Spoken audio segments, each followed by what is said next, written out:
Sud Radio, l'œil de l'expert. L'œil de l'expert, c'est Vincent Chauveau. Bonjour Vincent, vous êtes notaire, vous êtes président de Notaire Office, le premier groupement de notaires national. Et je voulais faire un point avec vous aujourd'hui sur l'immobilier, puisque oui, les notaires sont en première ligne pour ressentir ce qui se passe au niveau de l'immobilier. On parle de l'augmentation des taux, on parle d'une baisse du pouvoir d'achat. Donc tout ça va avoir des conséquences. Déjà, le point sur les ventes, sur les acquisitions. Qu'est-ce que vous observez ? Alors tout d'abord, bonjour Valérie. Bonjour.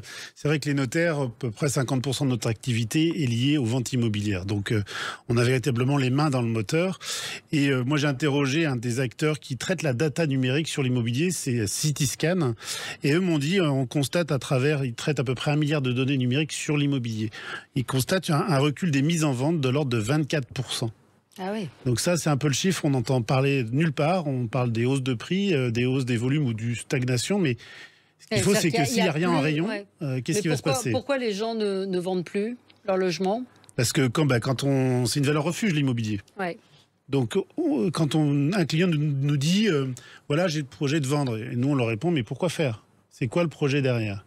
Donc, si c'est pour placer dans la finance, avec un taux d'inflation actuellement à 5,6, comme ils disent, c'est un peu périlleux. Ouais. C'est un peu périlleux. Donc, il vaut mieux garder son bien immobilier. Parfois, quand on vend, c'est pour des raisons familiales, dans des divorces ou une succession. Donc, pas toujours, parce qu'on voit parfois des gens qui ont une lassitude avec l'immobilier. Ouais. L'immobilier, c'est un outil pour se constituer un patrimoine. Et quand on arrive à 65, 70 ans, on a tendance à vendre.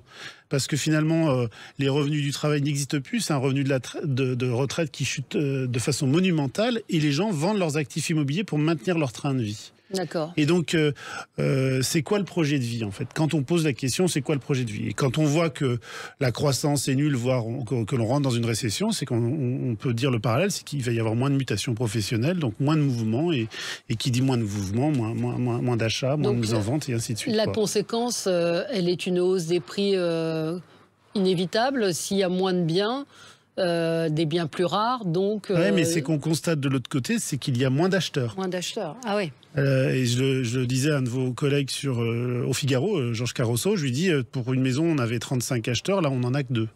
Ah oui. Donc il y a moins d'émulation à faire grimper les prix. Donc je ne sais pas si on ne va pas observer un blocage entre des prix trop hauts, avec des taux d'intérêt qui montent, et des acheteurs qui ont moins de solvabilité. Mis à part les conditions d'octroi, alors là c'est pas mon métier, sur les taux d'usure, je ne pourrais pas vous en parler, mais on entend dire, j'ai entendu le président de la FNIM qui a un prêt sur 5 qui était refusé, demande de prêt était refusée aujourd'hui. Alors moi je ne suis pas banquier, je reste dans mon métier de notaire. Je vous dis juste ce qui se passe, c'est un ralentissement dans nos études notariales, dans les rentrées de dossiers sur l'immobilier. Si on a un projet d'acquisition d'un logement, on a intérêt à faire un emprunt. Ah oui. Alors oui et non, parce que s'il y a cette inflation-là, est-ce qu'il ne faut pas du coup le mettre dans l'immobilier, augmenter son apport, et c'est tout ce jeu-là. Aujourd'hui, on entend Christine Lagarde parler d'inflation. Il y a 6 mois, il ne voulait pas en entendre parler. Il parlait d'une inflation courte et on commence à parler d'une inflation à 10 ans. Donc moi, je ne suis pas économiste, je vois la réalité. Mon réflexe, c'est si vous avez du cash, mettez-le dans l'immobilier, ça c'est sûr. Et puis s'il faut emprunter, si vous avez besoin d'emprunter, allez-y, si vous êtes des primo-accédants, allez-y. La seule inquiétude, c'est le décalage entre la capacité d'emprunt et donc la capacité d'acheter et les prix exigés par les vendeurs. Donc, moi, j'ai connu ça, alors ça fait vieux notaire, j'ai connu ça il y a 15 ans. Il y a eu un moment de blocage. Et il y a eu un réajustement qui s'est fait. Et pour vous dire en termes de volume, si on regarde les volumes, aujourd'hui, on est à 1,2 million de volume de vente. Il y a 10 ans, on était à 650 000 euros. Et la tendance, il y a 15 ans, c'était 890 000, 900 000 ventes. Donc il y a un phénomène qu'on ne maîtrise pas, que les marchés ne maîtrisent pas, c'est les recompositions des familles. Ah oui, qu'est-ce que ça... Vous observez ça, puisque vous êtes en première ligne pour justement les divorces, etc., et justement dans les achats. Qu'est-ce que ça a changé, la recomposition des familles ? Alors ça a un impact sur les achats, mais ça a un impact sur les marchés locatifs. On constate qu'une famille n'a plus qu'un seul logement, mais 2. Ouais. on a des monoparentalités, des recompositions de familles, les maisons doivent être plus grandes parce que les familles s'agrandissent par les enfants des deux unions. Et puis au lieu d'avoir une maison pour un foyer toute une vie, on se retrouve avec un divorce, un couple sur 2 divorce, voire un peu plus aujourd'hui. Et donc il faut les reloger. Ouais. Et puis il y a un phénomène d'accélération, peut-être avec le Covid, sur la notion de télétravail. Oui. Donc des gens qui ont besoin de logements aussi, de rester chez eux et d'avoir des logements plus adaptés. Parce qu'on a parlé aussi du boom des résidences secondaires. Il y a beaucoup de régions où il n'y a plus rien à vendre du tout, où les gens... Moi, je vais vous donner un exemple. Valérie, vous savez que je suis dans l'Ouest. Ouais. Je vois des gens acheter au Sable d'Olonne, mais ils ne vendent pas la résidence de Paris pour autant. Oui. Donc ils ont besoin de s'aérer. Ils se disent on a le télétravail, 3 jours ou 4 jours de télétravail, ça prolonge les week-ends. Hein. Ouais. Pénurie de logements dans toutes les grandes villes, principalement. On voit un recul par rapport à l'immobilier neuf, dans les mises en vente, dans le marché du neuf. Ça c'est clair. Moins d'autorisation de construire. Des villes moyennes qui, par contre, qui ont un marché assez dynamique. Hein. On ne peut pas avoir la même analyse à Paris où il y a eu quand même un tassement depuis 2-3 ans. Et des villes comme Brest, Angers, Toulouse, voilà, il y a quand même une dynamique forte en immobilier encore. On sort un petit peu de l'immobilier, mais pourquoi pas parler des donations? C'est-à-dire que vous disiez, si on a de l'argent, l'investir dans la pierre, mais c'est peut-être aussi le moment de penser, et ça c'est vraiment votre leitmotiv à vous, notaire, de dire pensez aux donations à faire le plus vite possible. L'âge d'organiser sa succession, c'est avant 50 ans. Alors l'immobilier, c'est un projet qui est toujours dans toutes les familles, en effet.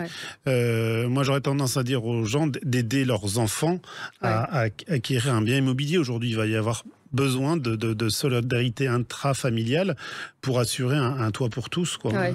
Et comment on fait alors pour aider son enfant à acquérir, si on a les moyens évidemment de le faire? Alors souvent il y a parce qu'il faut dire qu'on hérite de plus en plus tard. Hein. Ouais, alors il y a des différentes techniques. Alors on a le réflexe de penser donation. Alors j'ai des personnes qui pensent d'acheter en indivision avec leurs enfants, d'autres qui pensent à faire des reconnaissances de dettes, parce que ils ne peuvent pas avantager tous les enfants en même temps.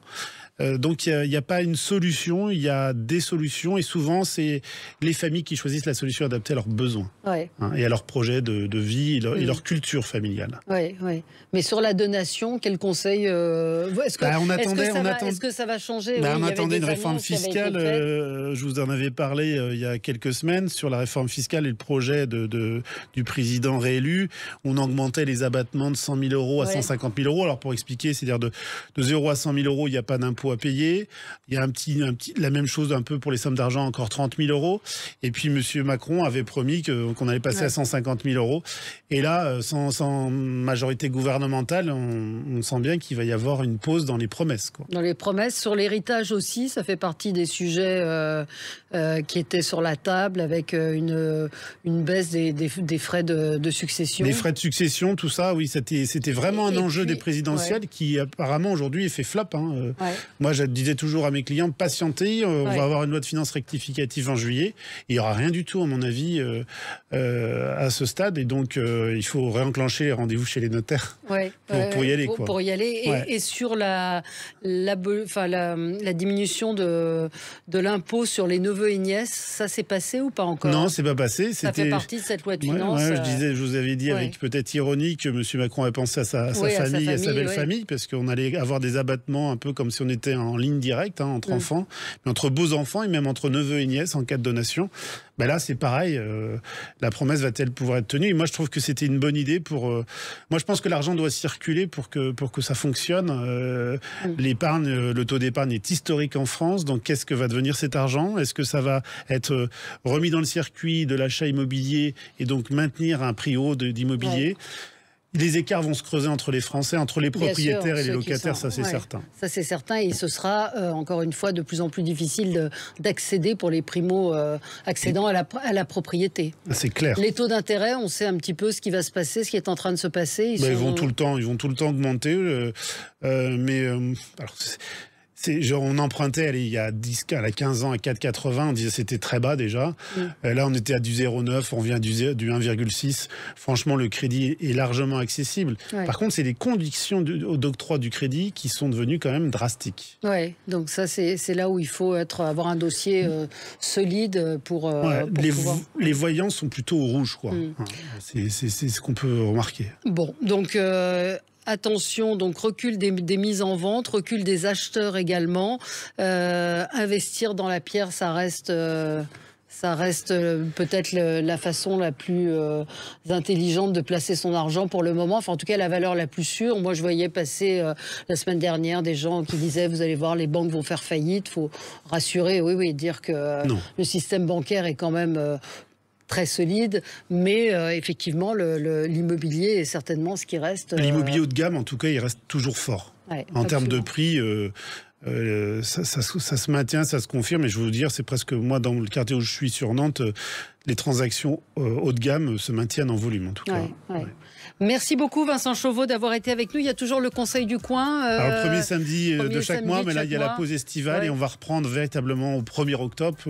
Et là on va être un peu partout en Savoie, à l'île de la Réunion, dans le nord de la France. Enfin la Réunion maintient le Conseil du coin pendant tout l'été, parce que c'est une saison forte pour eux. Et le principe c'est d'accueillir le premier samedi de chaque mois des Français qui viennent gratuitement consulter, demander conseil au notaire parce qu'il faut et ce anonymement. Anonymement. Ça, c'est le confort pour eux. Voilà, poser des questions, parce qu'il y a beaucoup de questions et que les notaires sont au cœur de nos vies. Merci à vous, Vincent Chauveau, président de Notaire Office. Nous, on se retrouve dans un tout petit instant. À tout de suite.